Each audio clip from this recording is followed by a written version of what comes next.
नमस्कार दोस्तों, मैं अखिल वी आर्टिस्ट में आपका एक बार फिर से स्वागत करता हूं। बुक 1 का समष्टि अर्थशास्त्र यानी कि माइक्रो इकोनॉमिक्स का चैप्टर 5 है ये। बाकी चैप्टर्स हमने पहले अपलोड कर दिया है, तो वो वीडियोस आप देख लीजिएगा। मुद्रा यानी कि मनी क्या है, इसके बाद में 6 चैप्टर आएगा, वो हम कंप्लीट करवाएंगे।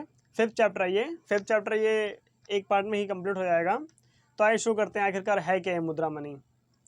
पहले हम ये जान लेते हैं कि क्या क्या टॉपिक्स हैं इस चैप्टर में पढ़ने के लिए। हमारे पास कंटेंट क्या क्या आखिरकार, जिसके बारे में हमें पढ़ना क्या आखिरकार चैप्टर में। मुद्रा का क्या अर्थ होता है, यानी कि जो मनी है इसका क्या मतलब होता है, इसका विकास किस प्रकार से हुआ उसके बारे में है। मुद्रा के कितने प्रकार के रूप होते हैं, कौन कौन से होते हैं, उसके बारे में पढ़ेंगे। और तीसरा टॉपिक हमारा है मुद्रा की पूर्ति किस प्रकार से होती है और मुद्रा की पूर्ति की अवधारणा क्या क्या है, तथा मुद्रा पूर्ति के माप कौन कौन से होते हैं। ये वेरी वेरी मोस्ट इम्पोर्टेंट है। जो थर्ड हमारा टॉपिक है कि मुद्रा की पूर्ति तथा मुद्रा की पूर्ति की अवधारणा क्या है, तथा मुद्रा की पूर्ति के माप किस प्रकार से होते हैं, कौन कौन से माप होते हैं आखिरकार, ये सभी के बारे में हम पढ़ेंगे। तो आइए देखते हैं। पहला टॉपिक हमारा ये है कि वस्तु विनिमय किसे कहते हैं। आखिरकार जो वस्तु विनिमय होता है ना, ये किसे कहते हैं, है क्या ये वस्तु विनिमय। वस्तु के बदले वस्तु का लेन देन ही वस्तु विनिमय कहलाता है। इसका अर्थ ये है कि किसी भी वस्तु का के बदले, जैसे कि आप किसी भी दुकान पे जाते हैं, कुछ भी यानी कि सामान वस्तु खरीदते हैं, तो वस्तु के बदले यानी कि आप उन्हें पैसे देते हैं, तो उसके बदले आपको कुछ ना कुछ वस्तु प्राप्त होती है, यही वस्तु विनिमय कहलाती है। इसका अर्थ ये है कि लेन देन, किसी वस्तु के बदले किसी वस्तु का लेन देन, यानी कि कुछ एक मतलब कुछ मिलना चाहिए वस्तु, वही कहलाती है। वस्तु विनिमय में क्या क्या कठिनाइयाँ होती हैं, आखिरकार जो कठिनाइयाँ होती हैं किस प्रकार से होती हैं, उनके बारे में जान लेते हैं कि जो आखिरकार जो वस्तु विनिमय होती है ना, इसमें क्या क्या कठिनाइयाँ होती हैं, किस प्रकार से होती हैं, उनके बारे में है। देखते हैं क्या है ये। हमारे पास पहली ये कठिनाई है कि आवश्यकताओं का दोहरा सहयोग। इसका अर्थ ये है कि जो आवश्यकताएं हमारे पास है ना, जैसे कि संसाधनों का किस प्रकार से आवश्यकताएं हो रही हैं हमारे पास, उसका दोहरा सहयोग किस प्रकार से हो रहा है आखिरकार, उसके बारे में बताया गया है। इसका अर्थ ये है कि जो मतलब इससे अभिप्राय है, एक मिनट, हाँ। इससे अभिप्राय यह है कि किसी एक व्यक्ति की आवश्यकता हो। इसका अर्थ ये है कि किसी एक व्यक्ति की आवश्यकताएं जितनी भी हैं, वस्तु का दूसरे व्यक्ति के पास होना, तथा दूसरे व्यक्ति का आवश्यकताओं का होना जब तक दोहरा सहयोग नहीं होता। इसका अर्थ ये है कि जो एक व्यक्ति है, मान लीजिए उदाहरण के लिए एक व्यक्ति है, और उस व्यक्ति के द्वारा दूसरे व्यक्ति का सामान मतलब कि लेना है, एक व्यक्ति का दूसरे व्यक्ति के साथ सहयोग करना ही एक हिसाब से दोहरा सहयोग कहलाता है। दोहरा सहयोग होता है, तथा वस्तु की अदली बदली ना हो। मान लीजिए जो वस्तु है ना, उसकी अदली बदली ना हो, उसका दोहरा सहयोग ना हो, तो यहाँ दोहरा सहयोग, यही वस्तु का दोहरा सहयोग कहलाता है। मतलब जो जिस प्रकार से वस्तु का दोहरा सहयोग होता है, उसे ही दोहरा सहयोग वस्तु का कहा जाता है। अगर मान लीजिए वस्तु का दोहरा सहयोग नहीं होता है, जो व्यक्ति होते हैं एक दूसरे से किसी ना किसी प्रकार से जो होते हैं, एक दूसरे से नहीं जुड़े होते हैं, एक दूसरे के जो समानुपाती नहीं होते हैं, तो उसका दोहरा सहयोग नहीं माना जाएगा, वो दोहरा सहयोग नहीं होगा। और दूसरी कठिनाई हम जान लेते हैं कि क्या होती है। सामान्य मापन का अभाव। क्या है आखिरकार जो सामान्य मापन का अभाव, ये इसका अर्थ ये है कि जो सामान्य एक ही हिसाब से सभी का मानना, सभी के अभाव को व्यक्त करना, इसके बारे में है। वस्तु विनिमय प्रणाली के दौरान जो वस्तु विनिमय पहले आप जान चुके हैं क्या होता है। वस्तु के बदले लेन देन ही वस्तु के बदले ही लेन देन वस्तु विनिमय कहलाता है। भिन्न भिन्न वस्तुओं का मूल्य जानने और तुलना करने के लिए सामान्य मापन का अभाव होता है। इसका अर्थ ये है कि जो सामान्य मापन एक हिसाब से, मान लीजिए जो होता है ना, मुद्रा के रूप में जो हमें प्रोडक्ट मिलते हैं, जो भी हमें आखिरकार जो हम वस्तु को खरीदते हैं, उसके मूल्य को जानने के लिए सामान्य मापन अभाव के बारे में हम जानते हैं, उसके बारे में ही व्यक्त करते हैं। इसी को सामान्य मापन अभाव कहा जाता है। आगे देखते हैं। तीसरी हमारे पास कठिनाई है विभाजन में कठिनाई। इसका अर्थ यह है कि किस प्रकार से वस्तुओं के विभाजन में आखिरकार जो रेट हो, मूल्य हो, उसका किस प्रकार से तय किया जाता है, किस प्रकार से उसका मूल्य नहीं तय किया जाता है। इसमें किस प्रकार से आखिरकार जो कठिनाई आती है ना, बहुत ज़्यादा कठिनाई आती है, उसके बारे में बताया गया है। जब आगे देखते हैं क्या है। कुछ वस्तुएं ऐसी होती हैं जिनका विभाजन तथा उपविभाजन नहीं किया जा सकता है। हाँ बिल्कुल, कुछ वस्तुएं होती हैं यहाँ, क्योंकि ये ऐसी वस्तुएं होती हैं जो बेकार हो जाती हैं। इसका अर्थ ये है कि जो वस्तुएं होती हैं ना, कुछ ही वस्तुएं ऐसे मूल्य होती हैं जो एक ही बार में ख़राब हो जाती हैं, तथा उनका विभाजन नहीं किया जा सकता है। आखिर मान लीजिए जो विभाजन किया जाएगा उन वस्तुओं का, तो वो वस्तु एकदम से बेकार हो जाएंगी, किसी भी काम की वस्तुएं नहीं रहेंगी। और चौथा हमारा टॉपिक है मूल्य संचयन का अभाव। मूल्य संचयन का अभाव का क्या अर्थ है, ये जान लेते हैं। वस्तु विनिमय में जहाँ मुद्रा अनुपस्थित होती है, इसका अर्थ ये है कि जहाँ अनुपस्थित होती ही नहीं है मुद्रा, वहाँ मूल्य सचयन का वस्तुओं के रूप में हो सकता है, जिनको लंबे समय तक के लिए सुरक्षित नहीं रखा जा सकता है और ना ही नष्ट किया जा सकता है। मूल्य में अंतर आ जाता है इनके, और उनके लिए मतलब उनके मूल्य में जो है बहुत ज़्यादा अंतर आ जाता है, इसे ही सचयन का अभाव कहा जाता है।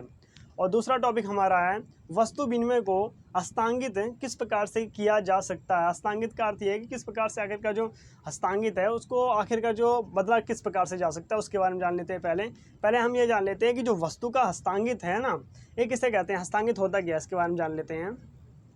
वस्तु विनिमय हस्तांगित नहीं किया जा सकता है,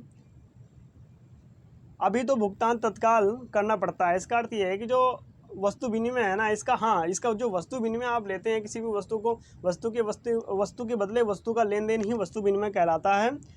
इसको बदला नहीं जा सकता है। समय के परिवर्तन के साथ साथ बीमा की दरों में भी अंतर आ जाता है काफ़ी ज़्यादा, जिनके लिए लेन देन या फिर हानि पहुंचने की संभावना बहुत ज़्यादा बढ़ जाती है। आगे देखते हैं मुद्रा की परिभाषा। आखिरकार जो मुद्रा है यानी मनी जो होता है, इसकी परिभाषा क्या है, किस प्रकार से इसकी डिफिनेशन क्या आखिरकार है क्या, इसके बारे में जान लेते हैं।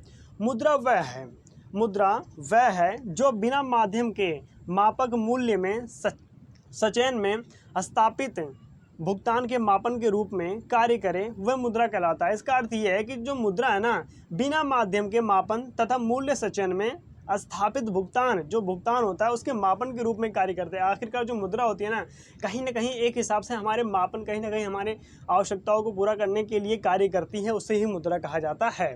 आगे देखते हैं मुद्रा के मुख्य रूप से दो प्रकार के होते हैं। जो मुद्रा होते हैं मुख्य रूप से दो प्रकार के होते हैं। आदेश मुद्रा का अर्थ ये है कि जो जारी की जाती है मुद्रा, उसे मुख्य रूप से आदेश मुद्रा कहा जाता है। आदेश मुद्रा में वह मुद्रा होती है जो सरकार के आदेश द्वारा जारी की जाती है, यानी कि जो हमारे पास केंद्रीय बैंक है, केंद्रीय बैंक के द्वारा जो RBI है ना, उसके द्वारा जितने भी प्रकार के रिजर्व बैंक ऑफ इंडिया, उसके द्वारा जितने भी नोट, हमारे सिक्के कुछ भी जारी किए जाते हैं तो वही पूरे देश में लागू होते हैं। वही छोटे छोटे जो बैंक होते हैं, वाणिज्य बैंक होते हैं, जो छोटे मोटे जैसे नवाडा हो गया और कुछ अनेक प्रकार के बैंक हैं, आप जानते होंगे। तो वहाँ पर ये जो वहाँ RBI के द्वारा जो नोट दिए जाते हैं उनको विभिन्न प्रकार के बैंकों में पहुँचाया जाता है, ताकि जो लोग हैं उनको नोटों का उपयोग कर सकें और उसका सही मात्रा में इस्तेमाल कर सकें अपने कामों के प्रति। उदाहरण के लिए सिक्के और नोट मुख्य रूप से यही माना जाता है। और दूसरा हमारा है न्यास मुद्रा। आखिरकार जो न्यास मुद्रा है इसका क्या अर्थ होता है जान लेते हैं। न्यास मुद्रा वह मुद्रा होती है जो प्राप्त करता है, यानी कि जो प्राप्त होता है ना, जैसे अदाकर्ता के रूप में जो बीज का होता है, विश्वास पर आधारित होता है, उसे न्यास मुद्रा कहा जाता है। इसका अर्थ ये है कि जो एक व्यक्ति है ना, दूसरे व्यक्ति को, न्यास मुद्रा का अर्थ यही होता है कि जो एक व्यक्ति है दूसरे व्यक्ति को अगर मान लीजिए कुछ पैसे उधार देता है तो उसके बदले एक हिसाब से न्यास मुद्रा होता है, इसे कहा जाता है। एक तरह से विश्वास बन जाता है उसके अंदर कि इसी के आधारित को ही न्यास मुद्रा कहा जाता है, विश्वास के आधार को ही न्यास मुद्रा कहा जाता है। आगे देखते हैं पूर्णिकय मुद्रा तथा शाख मुद्रा किसे कहते हैं। जो आखिरकार जो पूर्णिकय मुद्रा है किसे कहते हैं और शाख मुद्रा किस प्रकार से आखिरकार इनके डिफिनेशंस हैं, देखते हैं परिभाषाएं क्या क्या इनकी हैं। पूर्णिकय मुद्रा का अर्थ क्या होता है ये जान लेते हैं। पूर्णिकय मुद्रा वह मुद्रा होती है जिसका वस्तु मूल्य मुद्रा का मूल्य के बराबर होता है, यानी कि यह है कि जो मुद्रा के बराबर होता है पूर्णिकय मुद्रा कहलाता है। सिंपल सी बात है। शाख मुद्रा किसे कहते हैं। शाख यानी कि बैंक का जो पैसे होता है वो किसे कहते हैं, होता क्या आखिरकार ये। शाख मुद्रा वह मुद्रा होती है जिनका मौद्रिक मूल्य होता है ना, वस्तु मूल्य से अधिक होता है, यानी कि जो वस्तु मूल्य है ना, वस्तु मूल्य से कई गुना जो मौद्रिका मूल्य होता है वो अधिक होता है, इसे ही शाख मुद्रा कहा जाता है। आगे देखते हैं मुद्रा की पूर्ति का क्या अर्थ होता है।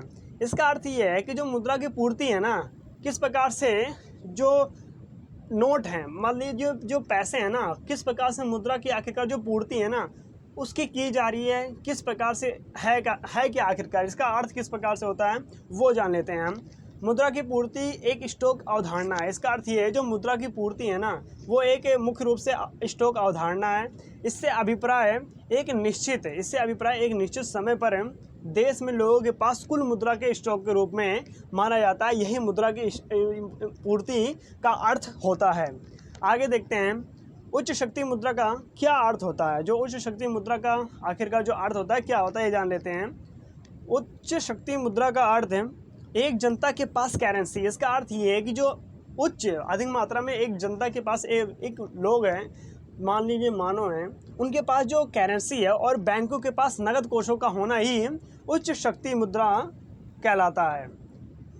आगे देखते हैं बैंक मुद्रा किसे कहते हैं, यानी कि जो इसका अर्थ ये है कि जो बैंक के पास उपलब्ध है उसके पास जो मुद्रा है उसे ही बैंक मुद्रा कहा जाता है। बैंक मुद्रा डिफिनेशन दे लेते हैं क्या आखिरकार ये। बैंक मुद्रा वह मुद्रा होती है जिसका बैंकों के पास रखी लोगों की नगद जमा के अतिरिक्त होती है। इसका अर्थ ये है जो बैंक होता है ना, बैंक के पास जो लोगों का आखिरकार जो पैसे होता है वही बैंक का मुद्रा कहलाता है। उसके अतिरिक्त ही आते हैं वो सब मांग जमा के रूप में होते हैं। जो आखिरकार जो लोग होते हैं किस प्रकार से वो अपने पैसों को मांगते हैं उसके रूप में होते हैं, और ये एक हिसाब से जतन करते हैं, इनको पैसों को एक हिसाब से बहुत ज़्यादा इकट्ठा करते हैं, वह बैंक मुद्रा कहलाता है। आगे देखते हैं मुद्रा विनिमय का माध्यम क्या होता है। आखिरकार जो मुद्रा विनिमय का माध्यम है ना, किस प्रकार से इसको पहुंचाया जाता है, किस प्रकार से ये सहारा क्या होता है, एक हिसाब से माध्यम क्या होता है, ये जान लेते हैं। मुद्रा विनिमय का माध्यम एक व्यक्ति मुद्रा के रूप में अपनी वस्तुएं भेजता है वह खरीदता है। इसका अर्थ ये है कि जो विनिमय मुद्रा विनिमय, इसका अर्थ ये है कि जो वस्तुओं को खरीदा जाता है किस प्रकार से बेचा जाता है एक व्यक्ति के द्वारा, और उसको किस प्रकार से मुद्रा के रूप में किस प्रकार से उपयोग करता है उसके बारे में बताया गया है, तथा विक्रय दोनों के मध्यस्थता का कार्य करता है। जो मुद्रा होता है ना, एक बहुत बड़ा जो होता है निर्णायक रूप से अपनी भूमिका निभाता है। मुद्रा के जो मुद्रा होती है ना, उसके माध्यम के रूप में मुद्रा ने अपनी वस्तु विनिमय की कुछ मुख्य कठिनाइयाँ पहले ही हमने बता दी है, जो दोहरे सहयोग के रूप में समाप्त कर दिया गया है, जिसके विनिमय बहुत ज़्यादा सरल हो गया है, बहुत ज़्यादा। आखिरकार जो मुद्रा विनिमय का माध्यम है यही एक हिसाब से साधन माना जाता है। आगे देखते हैं मुद्रा की पूर्ति कौन करता है। आखिरकार जो मुद्रा होती है ना, उसकी पूर्ति किस प्रकार से की जाती है, कौन करता है, ये जान लेते हैं एक बार। पहला हमारा है आधुनिक। जो पहला हमारे दो टॉपिक हमने यहाँ पर समझाने की कोशिश की है आप लोग को कि दो टॉपिक्स में किस प्रकार से आखिरकार ये मुद्रा की पूर्ति कौन करता है। पहला हमारा है आधुनिक रूप में मुद्रा की पूर्ति स्रोत सरकार, केंद्रीय बैंक तथा व्यापारिक बैंक के द्वारा होता है। यस, बिकॉज ऐसे होता है जो केंद्रीय बैंक होता है और वह जो व्यापारिक बैंक के द्वारा ही जितनी प्रकार के हमारे पास जो मुद्रा की पूर्ति होती है इन्हीं दोनों के द्वारा होती है। मुख्य रूप से यही एक हिसाब से बैंक माने जाते हैं, इन्हीं के द्वारा ही होती है। और दूसरा है भारत का वित्त मंत्रालय। जो भारत का वित्त मंत्रालय है ना, 1 रुपये के नोट तथा सभी सिक्के जारी करता है। इसका अर्थ ये है जो वित्त मंत्रालय के द्वारा जो आरबीआई सबसे बड़ी, वैसे तो भारत में जो आरबीआई मानी जाती है, रिजर्व बैंक ऑफ इंडिया, इसके द्वारा ये नोट जो है जारी की जाती है। लेकिन जो वित्त मंत्रालय है ना, कहीं ना कहीं एक हिसाब से इनका संगठन बैठता है, किस प्रकार से नोटों को जारी करना है, किस प्रकार से हमारे पास जो नोटबंदी 2016 में जो नोटबंदी होती है उसके बारे में भी आपने सुना होगा, किस तरीके से जो 1000 और 500 के नोट बंद कर दिए गए थे, उसके बारे में भी जो उन्होंने किया था वो वित्त मंत्रालय के द्वारा ही करवाया गया था, उनके द्वारा ही हुआ था। आगे देखते हैं मुद्रा के अज्ञात्मक कार्य क्या होते हैं। आखिरकार जो अज्ञात्मक कार्य मुद्रा के होते हैं वो किस प्रकार से होते हैं जान लेते हैं। अज्ञात्मक कार्य से अभिप्राय परंपरागत कार्यों से होता है। इसका अर्थ ये है जो परंपरा रूप से जो कार्य चलते रहते हैं, जो केवल अर्थव्यवस्था का संचालन करते रहते हैं और वह जो अर्थव्यवस्था को समृद्ध और विकास की ऊंची दरों को प्राप्त करने के लिए प्रेरित नहीं करते हैं, वो मुद्रा के अज्ञानात्मक कार्य कहलाते हैं। आगे देखते हैं मुद्रा के ज्ञात्मक कार्य क्या होते हैं। आखिरकार जो ज्ञात्मक कार्य मुद्रा के होते हैं वो कौन कौन से होते हैं उनके बारे में जान लेते हैं।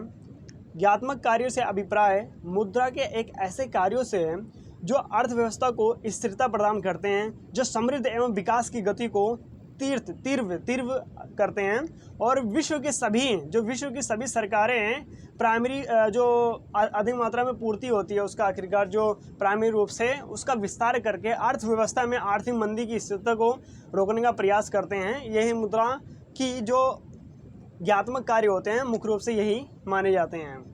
आगे देखते हैं मुद्रा की पूर्ति माप।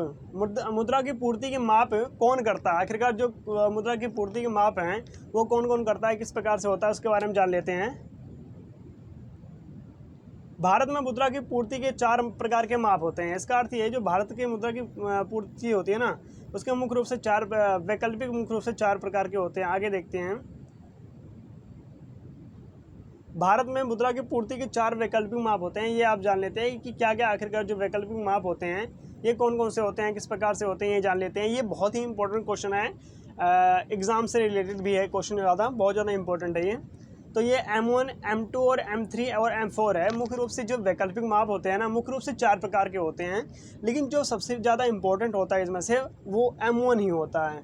जो M1 होता है ये बहुत ज़्यादा इंपॉर्टेंट होता है पेपर के एग्ज़ाम के लिए। जो M2 होता है, M3, M4 ये पेपर के एग्ज़ाम के लिए इतना इंपॉर्टेंट नहीं है, लेकिन किसी भी गाइड में आप अगर जानते हैं, आप लोग अगर पढ़ते हैं तो पढ़ लेंगे तो काफ़ी अच्छा होगा। लेकिन जो M1 है ये बहुत ज़्यादा इंपॉर्टेंट है, यही एग्ज़ाम में पेपरों में पूछा जाता है। बाकी M2, M3, M4 है, इनके बारे में ज़्यादातर रिलेटिव जो होता है नहीं पूछा जाता है।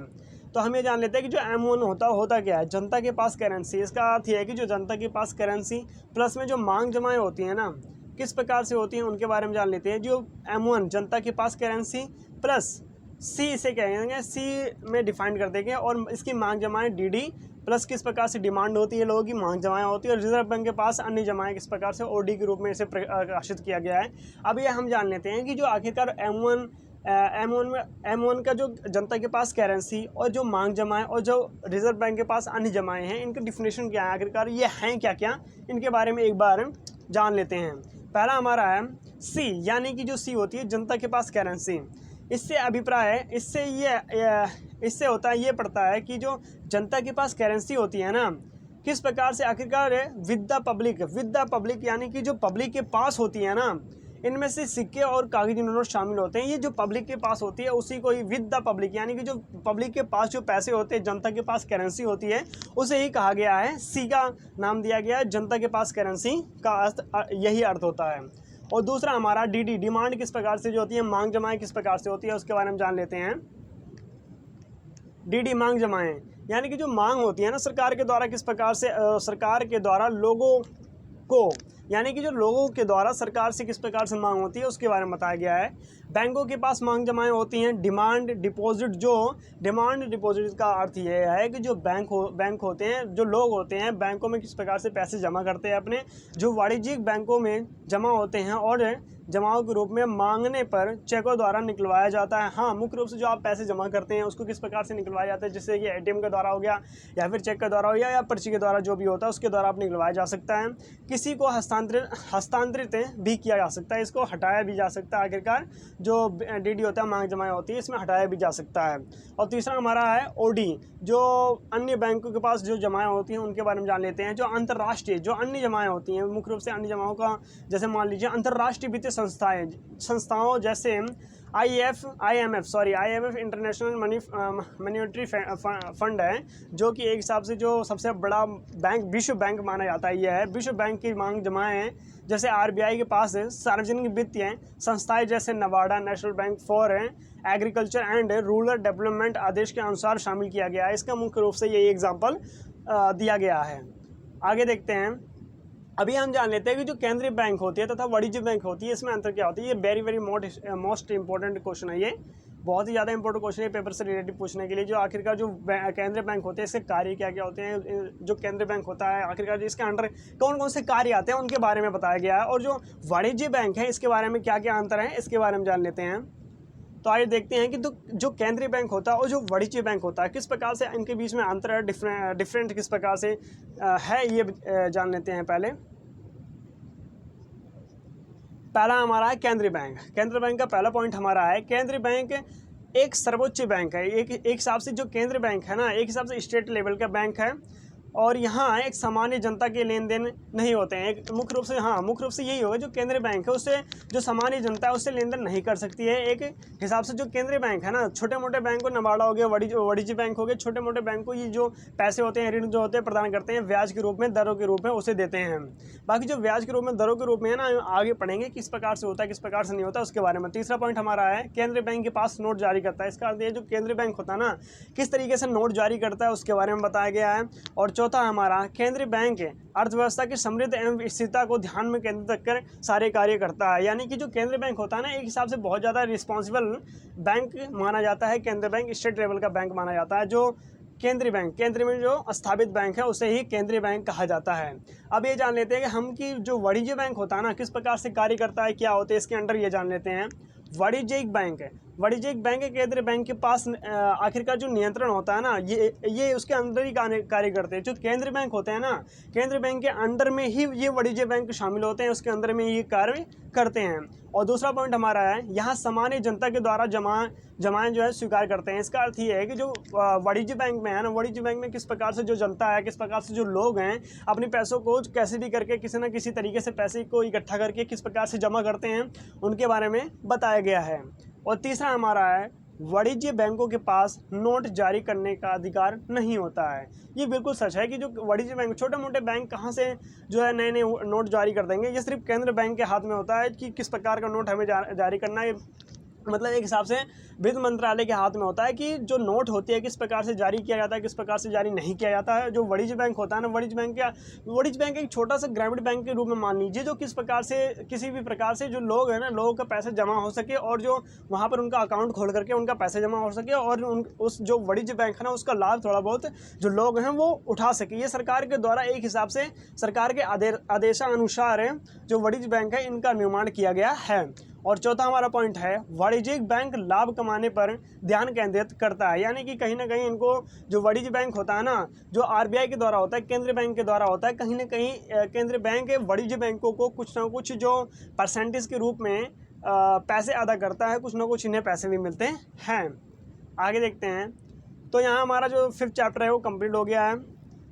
चैनल को सब्सक्राइब जरूर कीजिएगा, लाइक शेयर एंड कमेंट करके वीडियो के बारे में आप जरूर बताइए किस प्रकार से आपको वीडियो लगी, कैसी थी आखिरकार वीडियो।